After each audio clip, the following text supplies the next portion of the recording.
If you haven't been lucky with the BTO ballot but still want a new flat, one of the ways is to join the HDB's Sale of Balance Flats, or called SBF. SBF gives you the opportunity to apply for balance flats from earlier BTO sale launches, surplus replacement flats, repurchase flats, etc. In this video, I'm going to discuss what is the eligibility criteria to buy SBF flats, process overview of how to buy an SBF flat, what are the pros and cons of SBF flat, and also whether you are able to apply for BTO and SBF at the same time.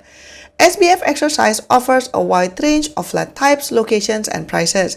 This year in particular, the units offered start from 2-room flexi to 5-room.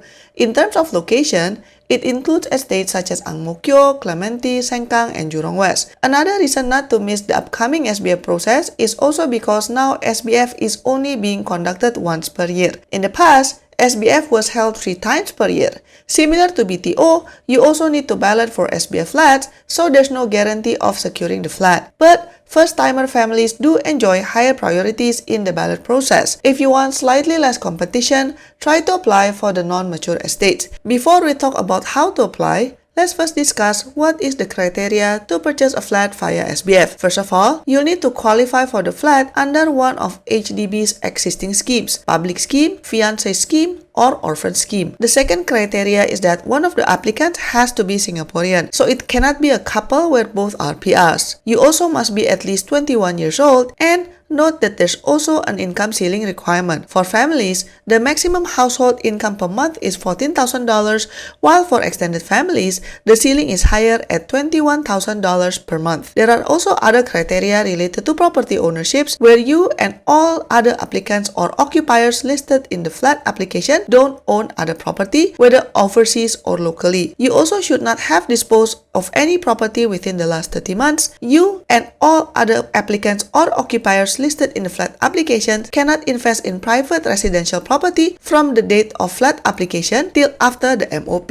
or minimum occupation period. You also should not have bought a new HDB or DBSS flat or EC flat, or have received a CPF housing grant before, or you have only bought one of those properties prior and only received one CPF housing grant thus far. Assuming that you can meet the criteria that I'm mentioning, let's move on to the next topic, which is how to buy an SBF unit. Here is an overview of the SBF process. So this chart that HDB provided stated that the first step would be to wait for the sale announcement and apply for the flat online. But I would argue that there's a step 0 before that, which is to secure your HFE or HDB flat eligibility letter. This has replaced the previous HDB loan eligibility letter, or HLE, since May 2023. This letter will summarize your HDB flat eligibility, CPF housing grant eligibility, and HDB loan eligibility, as well as the amounts you can qualify for and can loan. Another key difference is you need to have a valid HFE letter upfront if you want to apply for the SBF launch. You can't just wing it on the fly because it can take up to 21 working days to process your HFE letter.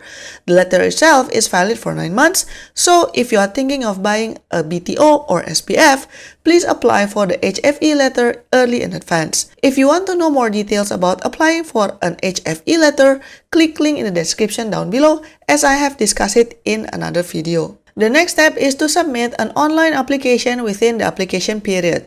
As each SBF launch only lasts around 1 week, you don't have much time to think, so we highly recommend you do your due diligence and pick which flat and location meet your needs. As buying a house is a long-term commitment, it would be good for you to visit the location if possible. Although the flat is still being built and you can't go inside, at least you can see the surroundings, amenities, etc. and make sure it's meeting your expectations.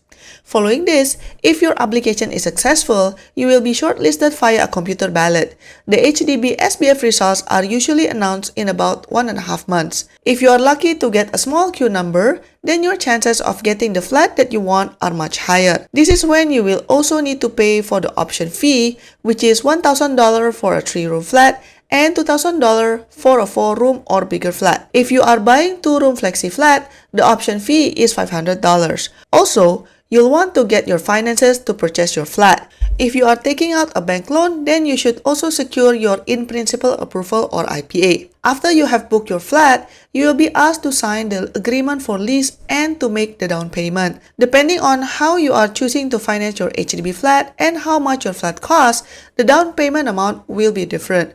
Once your home is completed, you will then be asked to collect your keys and make the full payment. For those eligible and opting for the staggered down payment scheme, you will pay your down payment in two parts. The first when you sign the agreement for lease, and the second when you collect the keys to your flat. For flats that are already built, you can sign the agreement for lease, make the full payment, and then get your keys. Okay, now let's get real. Is it true that SBF is basically selling leftover flats? Well, it's true to a certain extent. When you apply for a BTO flat, you are essentially trying to get the opportunity to choose the best flat out of the bunch, right?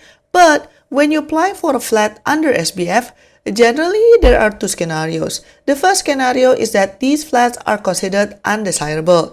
It could be that the unit is on a lower floor or close to the centralized rubbish disposal, or the view is blocked, etc. But there is the other scenario where there's nothing wrong with the flat, but it's just on the market because the buyer's circumstances change. For example, they broke up, got divorced, cannot secure a mortgage loan, and many more. So there is still hope. However, there is one thing that you should remember. There are serious consequences if you got a queue number but didn't pick a flat, no matter how bad your queue number is.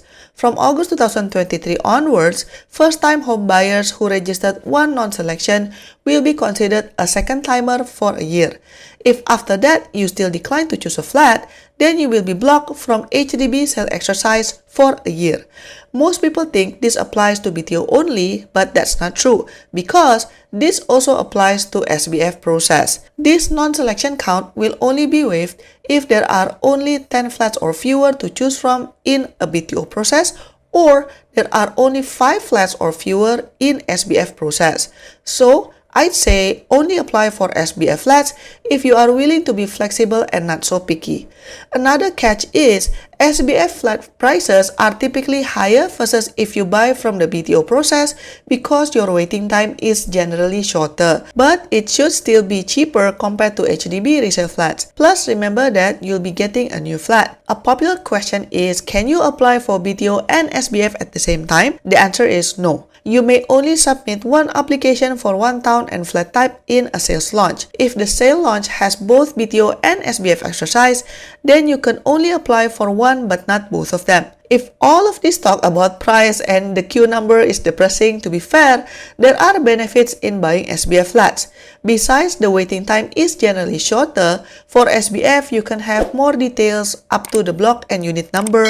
This is different versus BTO, where you generally only get generic information such as location, map, type, and flat size. If you know the exact unit, then you can come down to the location to at least view the surroundings and its facing and ensure you are okay with it. If SBF is not for you, check out my other video on how to buy a resale flat without any agent. Don't forget to like and subscribe, and I'll see you in my next video. Bye bye!